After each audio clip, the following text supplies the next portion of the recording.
Hello guys, welcome back to my channel. Imagine करो कि अगर आपके नी जॉइंट में शॉक एब्जॉर्बर ही ना हो और जब भी आप चलो तब बोन टू बोन टकराए और डैमेज स्टार्ट हो जाए। तो ये डैमेज प्रिवेंट करने के लिए हमारे नी में एक स्ट्रक्चर होता है जिसको हम मेनिस्कस बोलते हैं। ये बहुत ही छोटा सा स्ट्रक्चर होता है बट बहुत ज्यादा इंपॉर्टेंट होता है।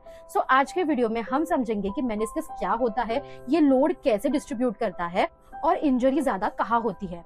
एंड तक देखिए तो कॉन्सेप्ट क्रिस्टल क्लियर रहेगा। तो पहले बात करते हैं मेनिस्कस क्या होता है। तो सिंपल लैंग्वेज में समझोगे तो मेनिस्कस एक कुशन है जो हमारे नी में प्रेजेंट होता है और जो शॉक एब्जॉर्बर का काम करता है।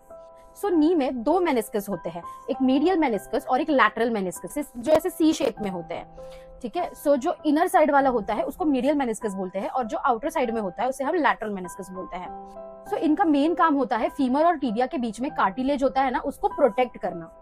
सो नॉर्मल टिबिया और फेबुला के बीच का कॉन्टैक्ट एरिया बहुत कम होता है। तो मेनिस्कस क्या करता है, मेनिस्कस उस कॉन्टैक्ट एरिया को बढ़ा देता है, मतलब प्रेशर कम हो जाता है ऑटोमेटिकली। सो अगर मेनिस्कस हटा दिया जाए तो कॉन्टैक्ट एरिया ऑलमोस्ट 50% हो जाता है, जिसकी वजह से प्रेशर डबल हो जाता है। और हमेशा याद रखना कि 50% लोड जो होता है वो हमेशा मेनिस्कस के थ्रू ही नीचे की तरफ पास होता है। तो जब आप नी फोल्ड करते हो 90 डिग्री पे, तब 85% लोड मेनिस्कस हैंडल करता है। जितना फ्लेक्शन बढ़ेगा उतना मेनिस्कस का रोल भी बढ़ेगा। अब बात करते हैं शॉक एब्जॉर्बर की।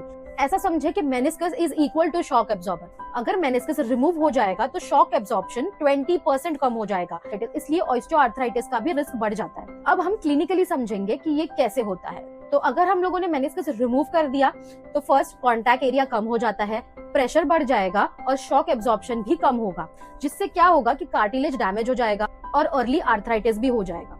सो अब हम बात करेंगे मेनिस्कस मूवमेंट। यहाँ एक बहुत इंपॉर्टेंट कॉन्सेप्ट है कि जो लैटरल मेनिस्कस है वो ज्यादा मोबाइल होता है मीडियल मेनिस्कस से। क्यों? क्योंकि मीडियली वो ज्यादा टाइट होता है और लैटरली उसको ज्यादा फ्रीडम मिल जाता है इजीली मूव होने के लिए। सो अब बात करते हैं पोस्टीरियर हॉर्न की। यहाँ स्ट्रेस ज्यादा आता है, इसके लिए मोस्ट कॉमन टियर यही पे होता है। बट वेट बेयरिंग की बात करें तो वेट बेयरिंग का इफेक्ट इतना ज्यादा नहीं होता है मूवमेंट पे, बट एग्जिस्टिंग टियर होगा तो अगर आप मूवमेंट करोगे तो टियर वर्स्ट भी हो सकता है। और जैसे मैंने बोला कि फ्लेक्शन में मेनिस्कस ज्यादा वर्क करता है, इसके लिए जब टियर होता है और जब पेशेंट फ्लेक्शन करता है तब उसको ज्यादा पेन होता है। तो अगर ये कॉन्सेप्ट आपको क्लियर हुआ हो और अगर आपको ये वीडियो अच्छा लगा हो तो प्लीज लाइक, शेयर और कमेंट जरूर करना। Till then, bye.